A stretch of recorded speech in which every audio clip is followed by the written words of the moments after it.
Welcome, ladies and gentlemen.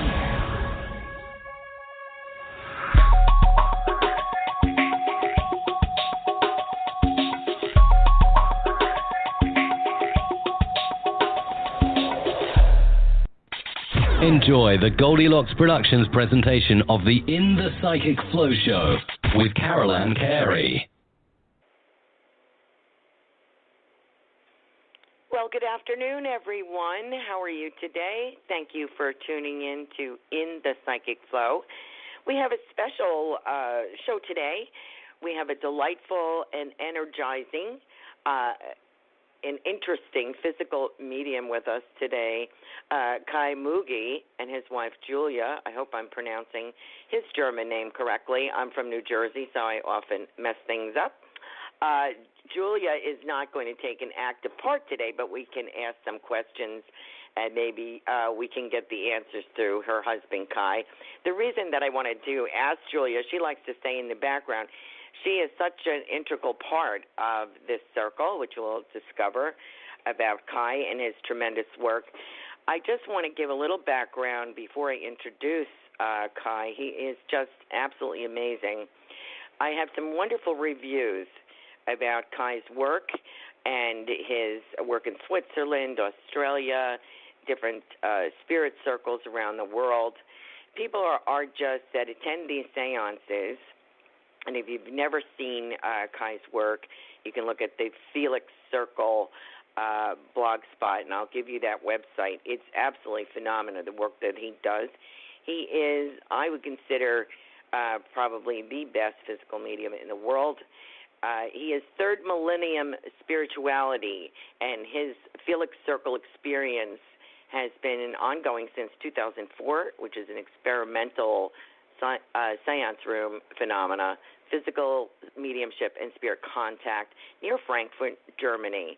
The Felix Circle is active, involved in highly sophisticated experimentation and group healing activities, inspired by the work of others and supported through findings of a new generation of open, holistic thinking scientists.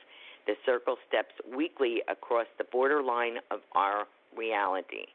Testimonies of people that have attended seances with Kai have been very touched physically, emotionally, and spiritually. It has opened up a new world of spirit to them. Welcome to In the Psychic Flow, Kai Muegge. Thank you very much, Carolan. Thank you very much. It's a pleasure. I'm delighted. Thank you so much for spending time with us today. This would be I believe, an introduction of this type of spirituality, of this type of work that maybe a lot of people are not familiar with. You are very well known. You have been extensively scientifically tested. You were referred, I was told about your work from Reverend Tom Newman, who saw you in Switzerland. And he says, you have got to see this guy. You have to see. And Reverend Tom Newman was instrumental in bringing mediums such as David Thompson, he's a physical medium, Eric Cargill, Gerald O'Hara, Bill Collar, Richard Scholler, people like that, all types of different mediumships. So I did have a little bit of an education. But your work is just outstanding and out of the box. I can't explain it. I would love to see it in person. I hope to do that. Talk to us about how this began. And what is your mission? Yeah, I would love to. First of all, I need to underline that even though that might sound a little bit unfamiliar to a lot of listeners, right? The truth is that the tradition in which we do work with the spirits, this tradition is as old as mankind is. For thousands of years, this form of an energetic spirituality to work with the spirits energetically is taught to us by thousands of years old ceremonies of the Northern American Indians, for example, in their Yuwipi and Lowampi ceremonies. These typical energetical forms of spirituality is happening materialization per se, spirits as potentials of the supernatural. The history of the supernatural is the history of the manifestation of these potentials around the human being. And between manifestation and materialization, it's only a gradual step. So actually, it was a decision made by a spiritual market that decided to circle more around the question of survival than to deal with holistical, interdimensional spirits who more look about what the world and what the society is and what the psyche is and how psyche and reality is positioned to one another. So Western spirituality from a certain point in time on decided to circle solely around the question of survival. And these questions are addressed in our work as well, of course. But our work is not solely and more or less restricted to deliver proof of survival. That does happen.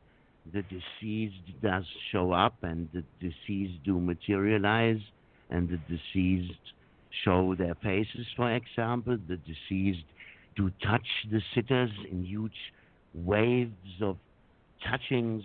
The deceased step through the portals. The control spirits are building up in the room, touching the people. So it's a very holistical work we are doing with the spirits here. We have the spirits of the deceased. We have spirits of the cosmos. We have spirits of interdimensional realms. We have extraterrestrials communicating, and they all do align with us on that spiritual plane we are used to work on in Western spirituality. And yeah, I had an initiation-like experience when I was 12. I'm now 50 years of age, and since I'm 15, so for 35 years, when I was 15, I was founding my first physical circle. I was always working physical. I never did step into any other realm to test, yes, but basically my heartfelt connection was the physical work, and this is what I'm doing now for such a long time. Actually, 2003 was the Felix Circle founded, and worked 11 years weekly when my mediumship found its climax, actually. And for 7 years now, we believe we are sent on a mission by spirit entities to bring people in, to recruit people actually inside of these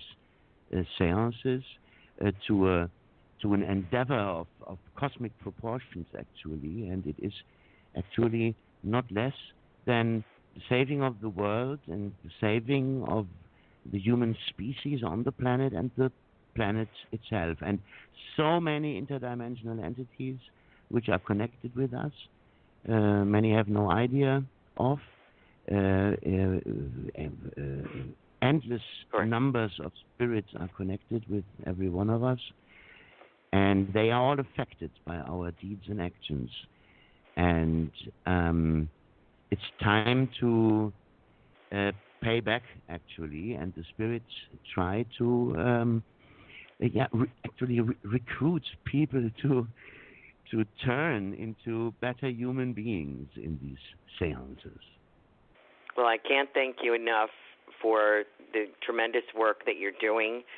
I know this could not have been easy, and I want to, because it requires a great deal of physical stamina and dedication. on your part.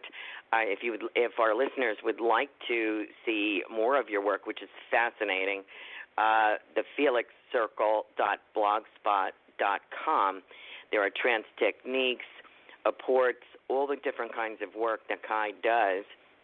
And I want to give a shout-out to your lovely wife, Julia, who prefers to stay in the background because without her, I believe, without her assistance, love, and dedication to you, we would not have you.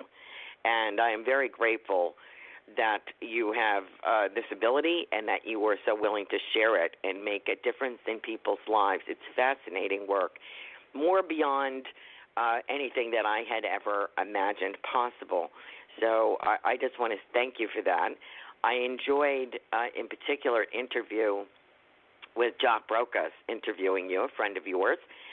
You were both involved in the ASSMPI organization, ASSMPI, of which I follow, and I am a member. I really enjoyed the two people that I have probably the most respect for in the spiritual, that are active in the spiritual doings of the world are yourself and Jock, and I look up to both of you, admire your work tremendously. I think that you are changing the way that people view spiritualism or spirit communication, the seance room, physical mediumships, just outstanding. Thank you so much. Let me get back and ask you, because you're so fascinating, we don't want to talk about me. We are not taking any callers today, by the way, if our listeners are tuning in, because we have so much material to cover with Kai. And once again, a shout-out to his lovely wife. Talk to us, Kai, about your calling. Things were different for you as a child. Your family was very well educated and scientifically based, not quite supportive of this. They didn't know what was wrong with you. But then later your mother became a tremendous supporter in your life. Does that help, having family support and having those around you? Does this help you propel into this work? Oh yes, that helps very much to have family members in the development circle. But my mother actually needed quite a time to have her breakthrough here. Not before she was retiring. I mean, she was a teacher and she had that responsibility, and she was afraid that when people would associate her with the occult doings of her son, that she would lose credibility. Credibility. And I can understand that, and that's fine. But in the end, she became one of the most energetic sitters of our Felix Circle. She was a founder of the Felix Circle. I had a change in my professional life, and suddenly I had the time to found a new circle. And actually, in that circle, I originally did not want to stay in the middle or to be the focus of the work. I wanted to document it this time, but in lack of another medium that was achievable at that time, it turned out to happen that my mediumship thrived a lot. I mean, several mediumships were developed in the Felix Circle. A lot of members were developing their abilities and their gifts. But what happened with, on behalf of the spirit team, we stumbled upon in our trance work, we stumbled upon a spirit team. Respectively, we were like contacted by a spirit team, and this spirit team actually was bringing everything into a rolling motion or into motion. It was the spirit team that was calling itself the chemists, or later the all chemists. Correct. And they actually were bringing in these amazing things, which are still amazing people all around the world. I mean, my job actually is to sit still and sleep, and you guys have all the fun. But that's the way we are going to do it in the Western spirituality. We have decided to have that buffer between our reality and the spirit reality in other societies, in older and shamanistical societies or in indigenous societies. This buffer is not needed. Their everyday life is like commonly connected with spirits, but in the Western Hemisphere that was not makeable. Our society basically had developed quite far away into a distance from spirit presences. Be at your job and have your spirits with you. That was something that was in the Western Hemisphere not wanted, and because we Westerners had a lot of respect for the spirits, and we wanted to have this buffer, this security zone between us and the spirits. And so in the Western spirituality, this trance thing was established. And since that decision between us and the spirits, first this trance bridge had to be overcome. Yeah, but that's the way it is. And via these techniques, we stumbled and had contact with a lot of beings of many different natures. And then suddenly this spirit team contacted us and brought all these marvelous things into the seance room. But I need to underline that what happened to us here, beginning in the year 2003 and finding its climax around 2007 and 2008, 2009, 2010, we began our traveling work. This is by far not actually new. Basically, it's not actually new. Even in Western spirituality actually is born out of these physical forms of spirituality as well. And when I talk about Western spirituality, I usually talk about modern spiritualism, of course. Okay. And in the beginning of modern spiritualism, physical mediumship, or the physical forms of mediumship, were very widespread. But because of different dynamics in the perception and within society, mediums always had strong forces working against them and seeding doubts about what is going on. And we physical mediums had specifically in this regards parties who were seeding the seed of doubt very, very early. And many mediums were not willing to undergo this, were not willing to be charged without reason to be fraudulent or to cheat. Basically, yes, it was very risky, is what you're saying. It's a personal risk, physical and personal risk. It's societal risk to go this far. Yeah. Yeah, absolutely, and not every psyche is ready to undergo public discussions and allegations and charges in that regard. You actually believe you are on an upright and truthful mission, and permanently there are parties, mostly who have never met you, but which are publicly firing at you. And that was in the early days of modern spiritualism very, very problematic, because in the early spiritualism was in early America, and the churches had a lot of power. And it was actually the churches which were bringing up these allegations against mediums. And so many physical mediums decided to work behind the public attention, or to stay out of public attention. Meanwhile, the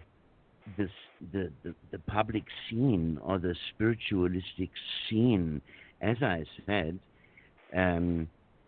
tended or decided, I believe there was a lot of decision involved here, to circles solely around the questions of personal survival. And this is quite strange for a spiritual movement. Usually, a spiritual movement is about, let's say, revelation and epiphany and release and the nature of gods and being close to gods and having mystical experiences and so forth. This is what we usually associate with the spiritual movement, and it is not really questioned. It is not really dared to be questioned why it was happening that this movement started to circle solely around the question around the personal survival. Will I survive? This is the basic question. Will I survive? And how will the afterlife look like for me? And when we listen to that, then something is very obvious. I, me, I, yes. and I. And this is what we were as Germans very much criticizing, and because we wanted to lock that up, not lock, open it up, freeing it from its restrictions, because we believe that this is actually motivated by ego in the end, and that there are much more urgent questions today than what happens with me after I transfer to the other side. And what is much more urgent is the situation in which society is today, the situation the planet is in. Which dynamics are those, or are these we are caught in? And can our contact to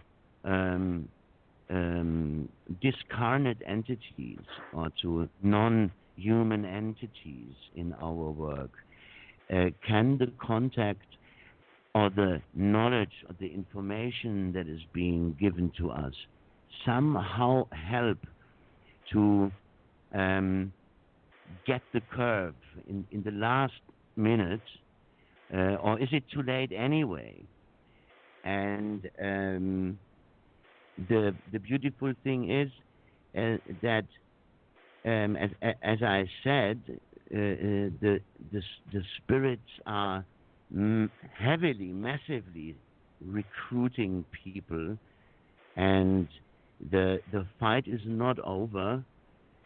We have powerful entities at our side, They describe such a complex scenario to us in which we human beings are involved here, actually cosmological dynamics which are mirrored here on Earth and mirrored in our problematic behavior on an individual scale, on a societal scale, on a global scale.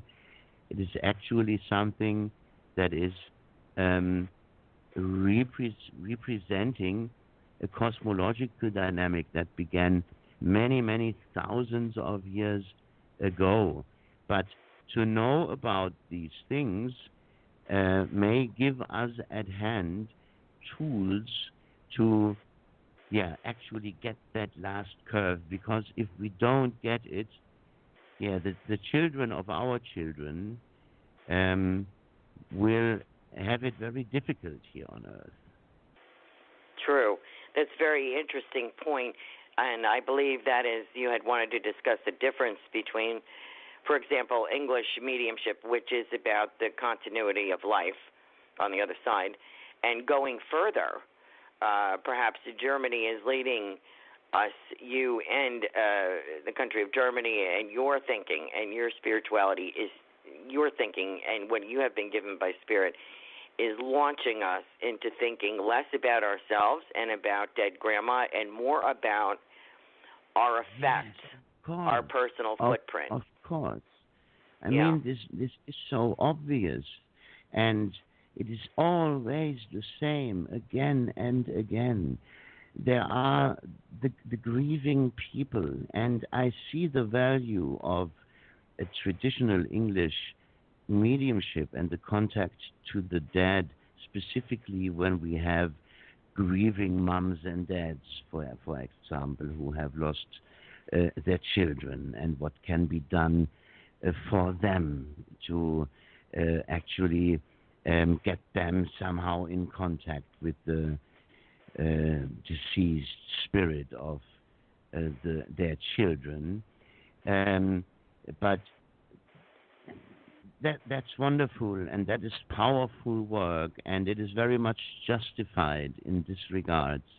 But in all other regards, I mean, it is beautiful to hear that my auntie or my grandma that died 30 years ago is telling me from the other side that she is doing good, that she is doing well.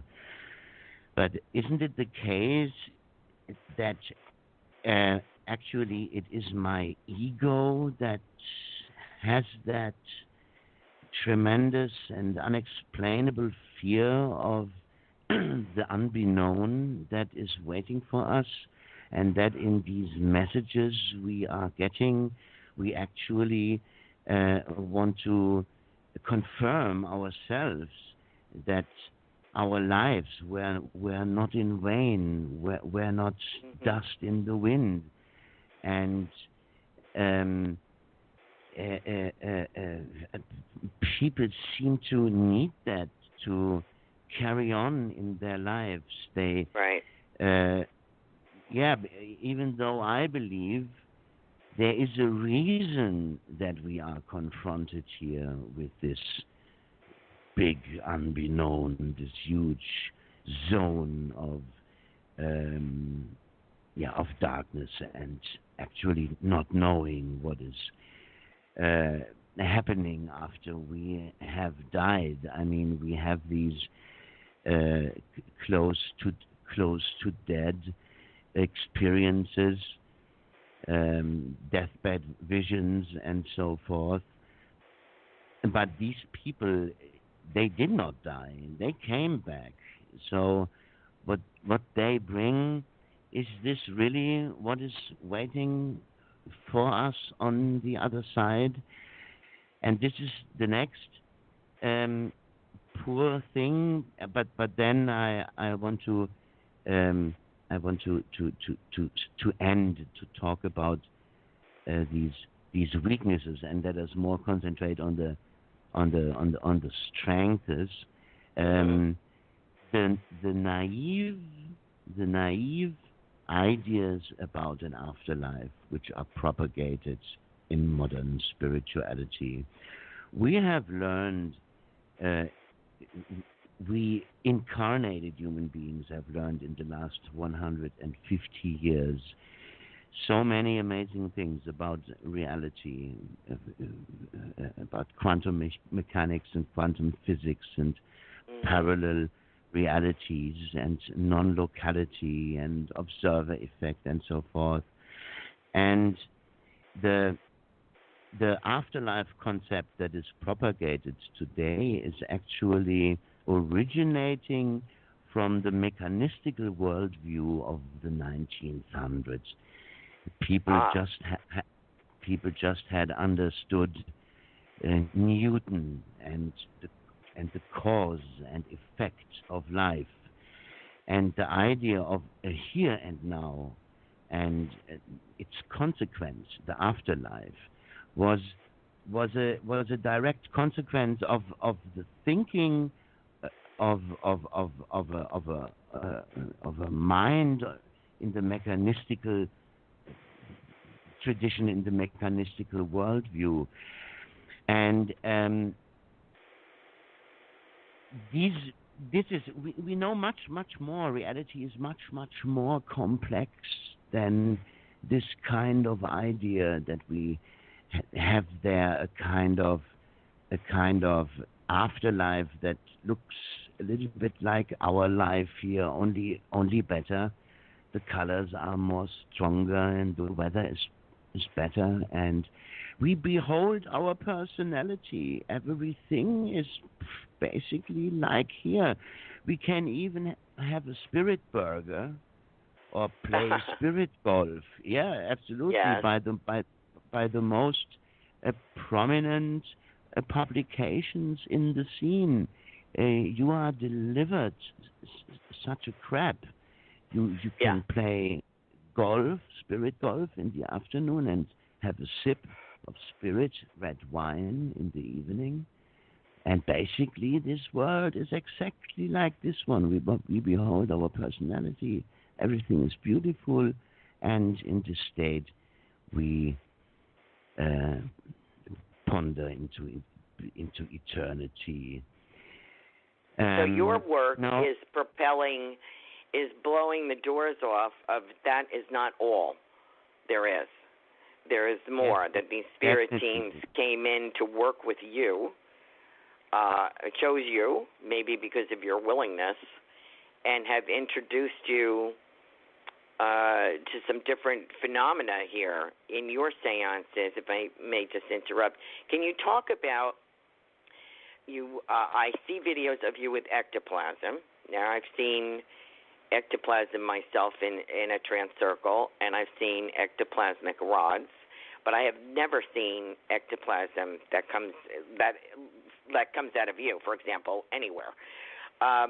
What is the purpose for spirit to are they still going to use ectoplasm, or is it changed? Is there a reason for it? Yeah.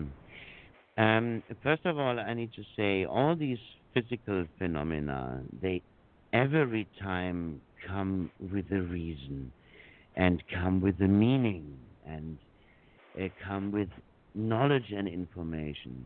And when we look at ectoplasm, we actually look at a seance room artifact of the Western tradition to work with the spirits. And it seems to be a kind of spirit matter. When spirits do materialize, and to different rates. When I talk about materialization, these are materializations to different rates. These can be small lumps or strands of ectoplasm, maybe to support something that is going on in the room, and that can be going up to fully materialized spirit figures that walk through the room and talk to the people. And in Western spirituality, every time when this supernatural momentum is visible or photographable, then we are talking actually about ectoplasm. And when we look philosophically at ectoplasm, then we can say ectoplasm is the ultimate face of the supernatural experience. Every misunderstood aspect in our arrangement with the supernatural worlds is mirrored in this super strange achievement of the séance room, or artifact of the séance room. But when we investigate in the history of ectoplasm, we find it undoubtable in the heydays of Western spiritualism. On the one side, we had the Nobel Prize winner Charles Richer, who was coining the term, actually, and he was one of those who were regularly confronted by skeptics and by rationalists, and in the end he was responding always with the sentence, "I never said it was possible, I only said it was true." And this is exactly what very much describes the situation we have here with ectoplasm. You know, when you are working with these supernatural forces, and I try to avoid the word occult, because the word occult is actually the oldest word we have here, coming from the Greek and Latin language.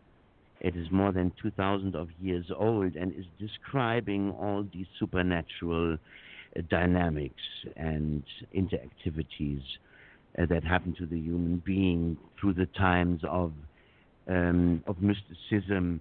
That means up until parapsychology actually was founded, because in Western spirituality these phenomena were happening, and the times before the church was basically looking into these phenomena. So we have this artifact, this ectoplasm here, and when we then start an investigation and say, when we have that in Western spirituality, it is very likely that in some other spiritual tradition this has come up before. And yes, it did. And we find ectoplasm and materialization in many other cultures. For example, I need to underline the UVP and Lovanpi ceremonies in which materialization takes place. They would never call the material on which it is based ectoplasm, because the indigenous folks of the Northern American Indian tribes, they don't need that. They don't need to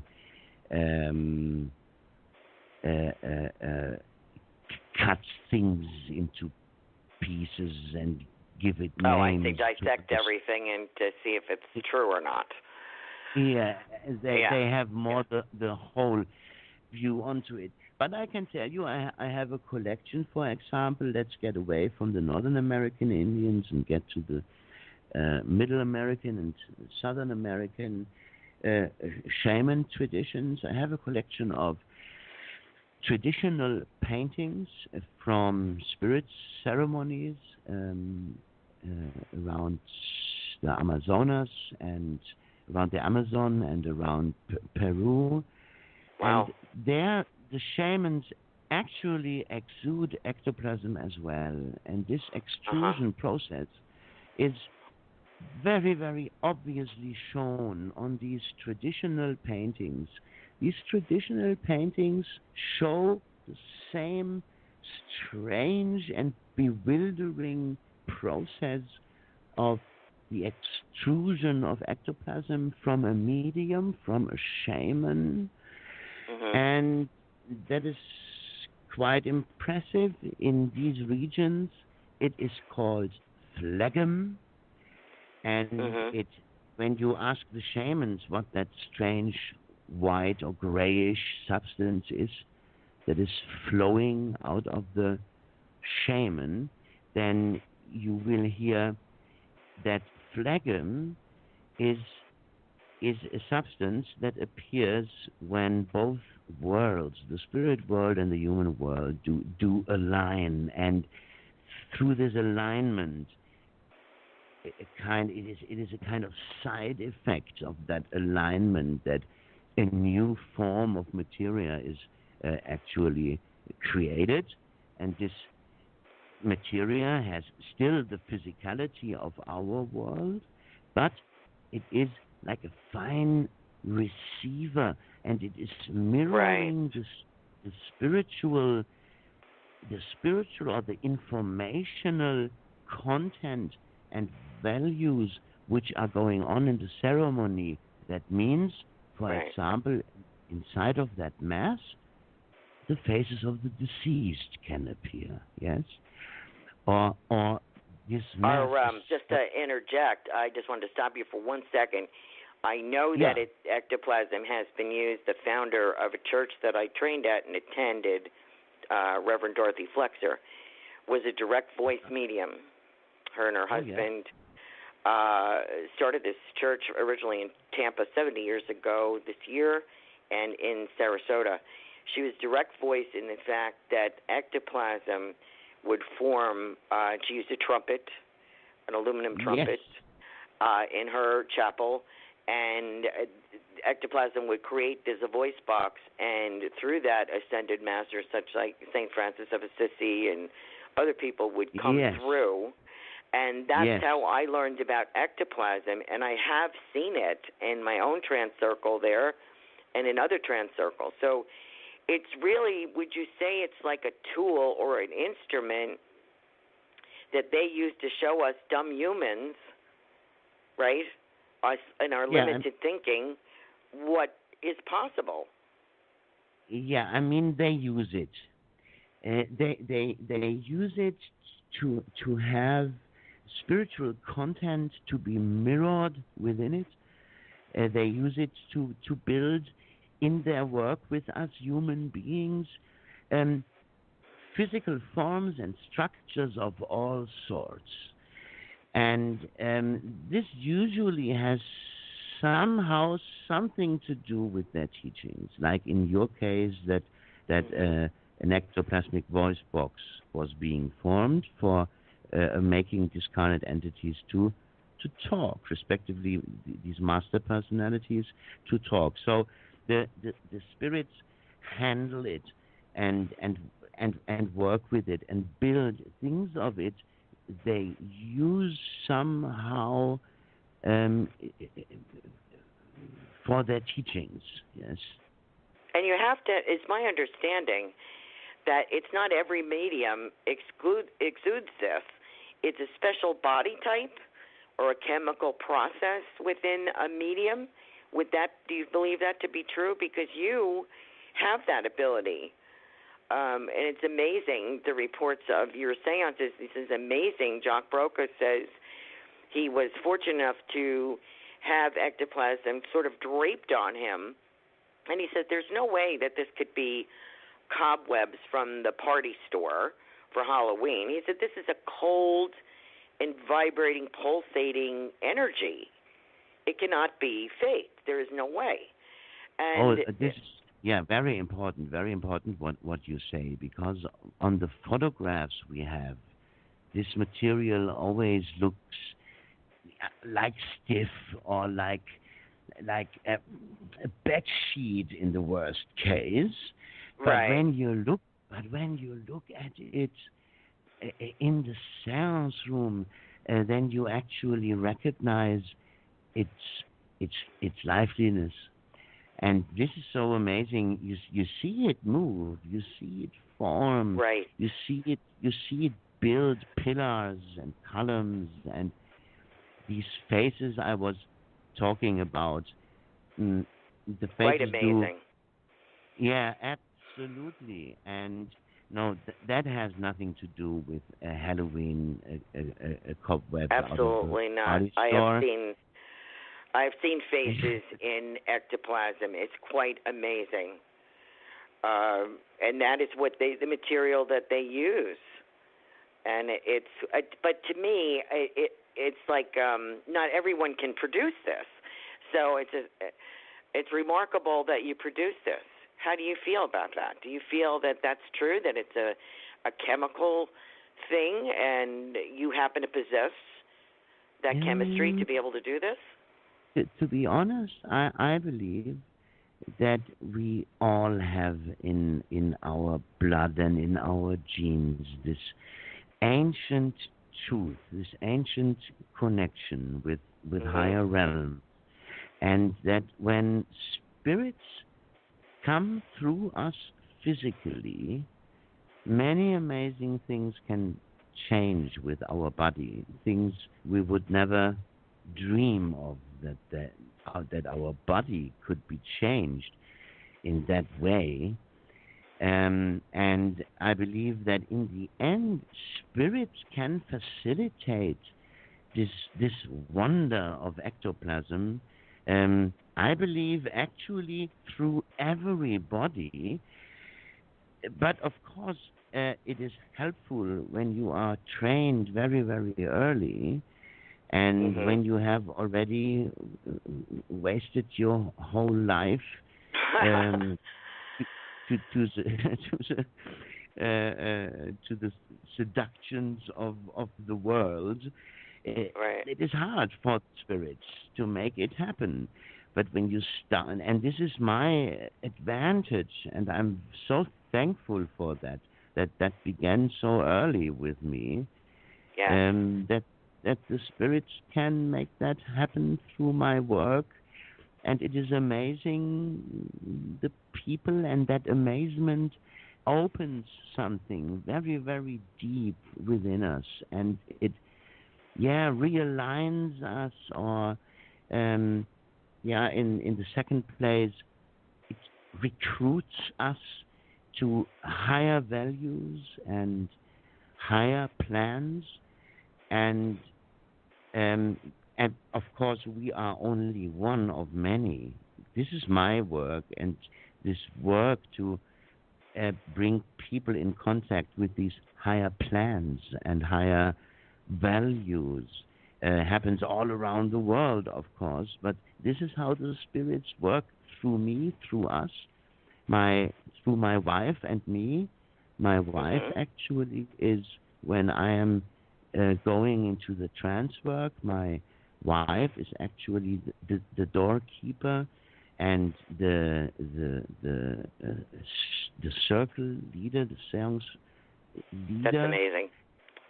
Yeah, absolutely. And she looks, of course, after me, because I am going unconscious very, very often times in front of people I actually do not know very good. Right. So she always cares for me and looks for me, and this is a very, very important psychological help for me, that I can let go and can say, I'm safe. My wife will look after me no matter what is. And so we are a very, very powerful team. Yes, you are. The testimonies of people that have attended. Recently, you were in Australia, right? In January, were you in Australia?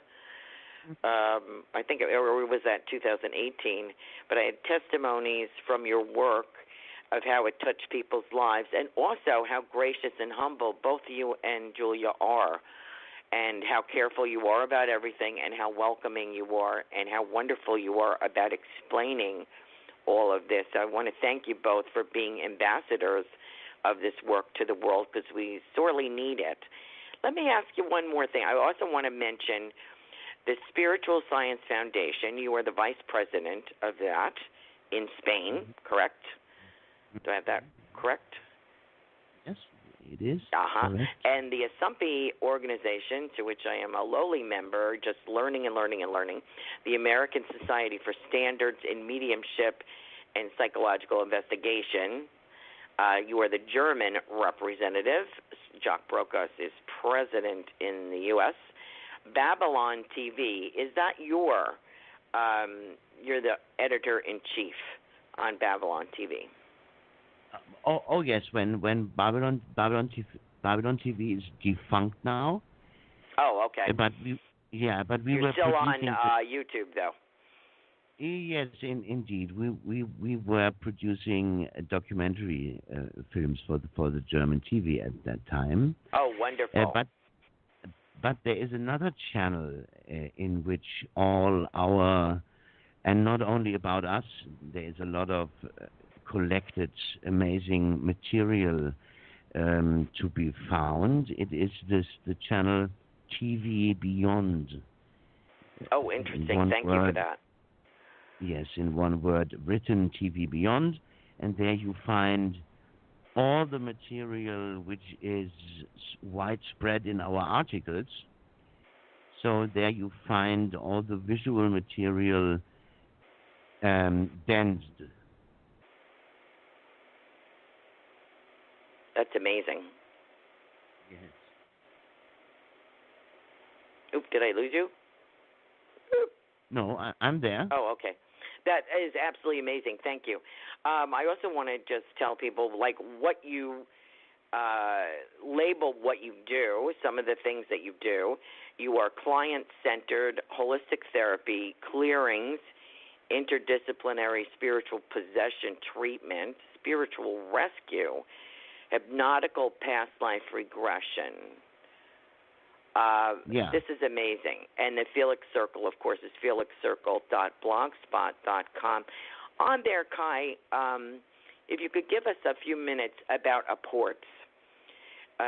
Our Reverend Dorothy Flexer did bring through apports at this church in the beginning, and she died in the 80s, early 80s. She was able to bring in some apports, which are on display there. Every seance has stones, gemstones, crystals, huge apports. You have apports coming out of your eyes, out of your. This is like, how does this happen? I mean, I know there's a big technical explanation for this, but isn't this painful? Isn't this weird to you? Is it strange? No, you need to know that before that all happens, I retreat into a meditational inner or outer room, which is positioned a few centimeters besides my body, and I retreat into this room. Every trance medium is separating from its own bioform, and this is what I am doing as well, and I'm overhanding my bioform, my spirit control. He is in full charge of my body, and that is why these marvelous things can happen. It is not only the apports that are allegedly coming from my eyes. The films are showing it. It's hard for myself to actually believe it. I have never seen it myself live. Actually, we have only these rare recordings. But there are other amazing things that happen with the body. For example, they create. They call it portals. They say the body is an illusion, and that's why it is easy for them to change every part of the body into a kind of portal through which they can come through, or through which they can give things through. And for example, they let things appear from my bare hand. This is also happening nearly every séance, and we have regularly magicians invited in our séances to have us confronted with people who know sleight of hand, and people who know magic props, and people who know magic routines and so forth, and we invite them to have reports or confirmations from them in the end. Yes, and they're astounded. They're absolutely astounded, correct? From what I've read. Indeed. This is he saw. He's a very. It's not very much long ago when we had a very, very well-known Switzerland magician in our, who is working worldwidely, and he saw this materialization from the bare hand, and he said what the spirits did here through Kai is something no magician in the world is capable to do. They materialize. That's amazing. Things out of thin air in front of everybody in a strong 40-watt red light. They are, and every time the body is involved. Interestingly, he is sitting with my body in front of the cabinet, and he's like forming an invisible ball. He makes movements with my hands, and suddenly this invisible ball he has there in front of my chest is suddenly like exploding, and an enormous light enchargement or dischargement is happening, and white light is exploding in the room, and out of the light huge objects are raining on the floor, or are landing on the floor. Coming out of that ball of light that has erupted in front of my chest. It must be absolutely amazing for the people to observe that and to look at that, and I envy them all a lot. But I would give a lot to see that myself, I can tell you. Yeah. Well, your YouTube videos are quite fascinating, so everyone can see the type of work that you do. And I'm so glad I stumbled upon your work. It was not in my limited area of expertise by any means, and I am thankful to you for stretching my mind and my experience. It's just fascinating. If you could leave our listeners with some words of advice in their own home circles, if they are trying to accomplish this, can you give them a couple of words of advice on how to continue?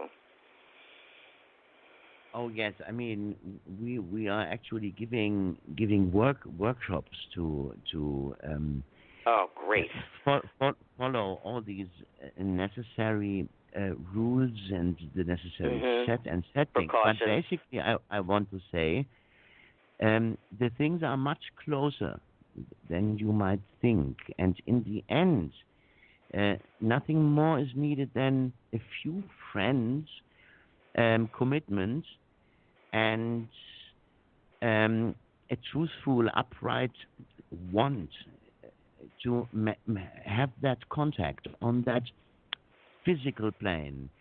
And when you look for spirit entities that work with you physically, then actually your life turns into a magical place. And may your life have been gray and repetitive beforehand.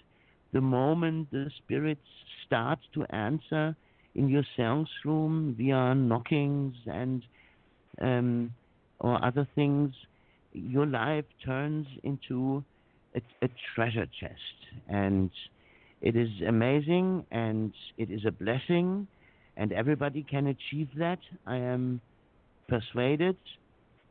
And we want to encourage the people to contact the spirits in that manner, and it's an amazing environment, I can tell you. Thank you so much, Kai and Juliet, for spending time with us today. I know Julia plays an important role, and we are very grateful to her support to you. Thank you, Kai, for being with us today. Thank you, listeners. Thank you for being with us and taking time, Kai, to be with us today. That was fabulous. Absolutely fabulous. You're welcome. Thank you so much. Thank you, listeners. We're at the end of our hour today. If you would like to know where you can listen to us, we are on Blog Talk Radio, Goldilocks Productions 3, iHeartRadio, Spreaker, YouTube, and please check out Kai Muegge's work on YouTube. It's fascinating. The Felix Circle, check that out. Kai is spelled Kai, last name Muegge, Muegge, from Germany. It is fascinating work.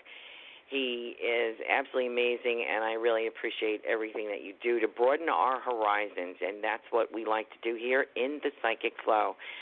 Thank you for joining me. I'm your host, Carolan Carey. It's been a pleasure. Thank you so much, listeners, and thank you, Kai and Julia. Have a wonderful day. Bye. Bye. You too.